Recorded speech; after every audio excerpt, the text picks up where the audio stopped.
welcome again to Mhelbeth'S table. Today, I'm so excited to show you how to make this very easy but very delicious recipe. Alright guys, this is what we call the baked tahong, or it's the baked mussel. This is so yummy and really good. Alright, here are the ingredients. Alright guys, we have to cook the potato. I cut some of my potatoes. It's like about 2 pieces. Alright, maybe 1 pound is good enough. So I'll just boil it. I will add a little bit of salt. Okay, so let's wait until the potato will be cooked. Alright guys, while waiting for that potato to be cooked, I will put in my butter. I have here, it's about 3 tablespoons of butter. Okay. Then I'll add in my garlic.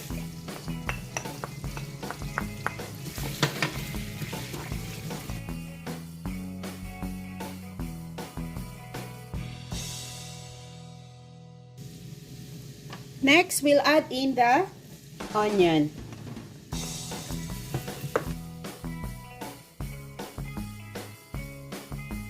Now, I will check my potato.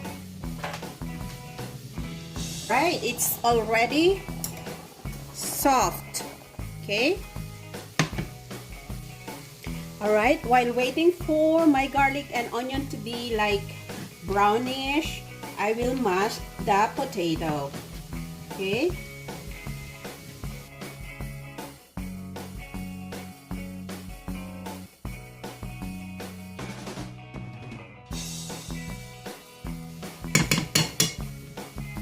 Okay. So I will add into my butter, garlic, and onion.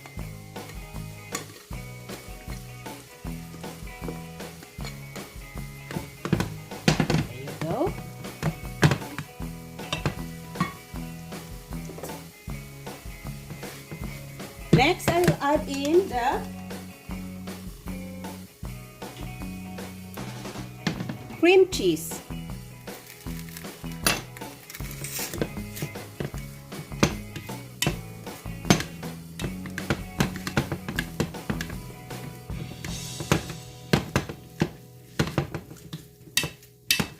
Wow, it smells so good, guys.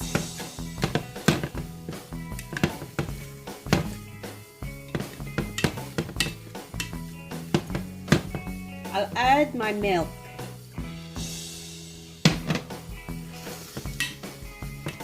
So make sure the heat of your stove is just on medium.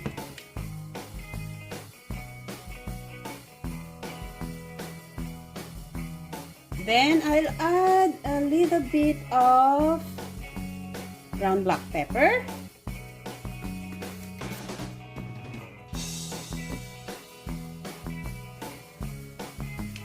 A little bit of salt,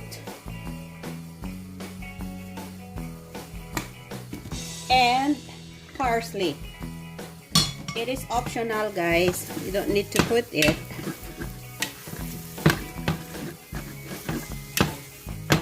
Alright, this is good enough. So, turn off the heat and we will do the stuffing.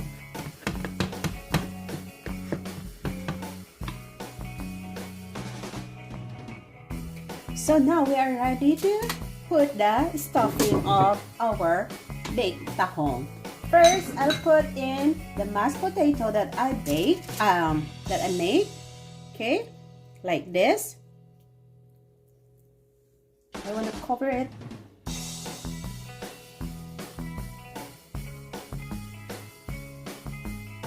This is really good, guys. You will try it.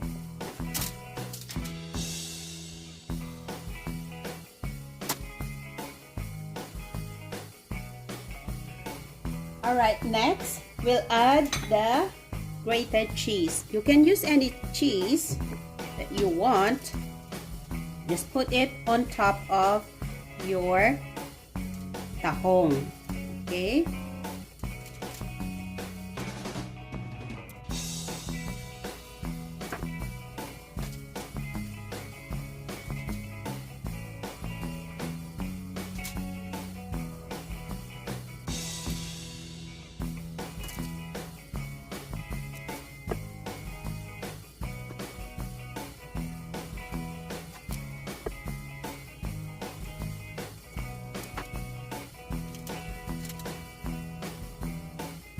Alright guys, after putting all the cheese on top of it, we will bake this for about 15 to 20 minutes.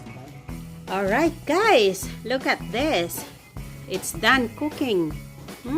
So yummy.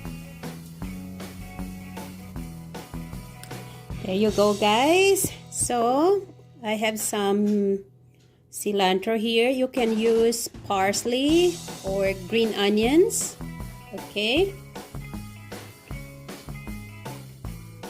there you go.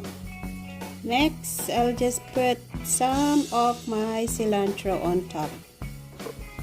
Chopped cilantro.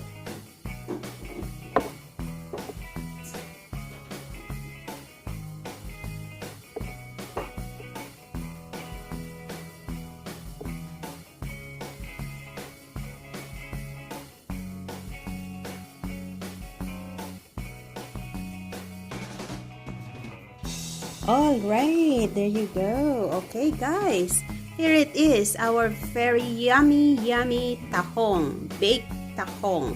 Try this guys, it's so delicious. Alright, to all my subscribers, thank you so much, and if you're new on my channel, please don't forget to click on the subscribe button and the notification bell so you'll always be updated every time I'll post a video in my channel. Thank you so much, and till next time again. Bye bye.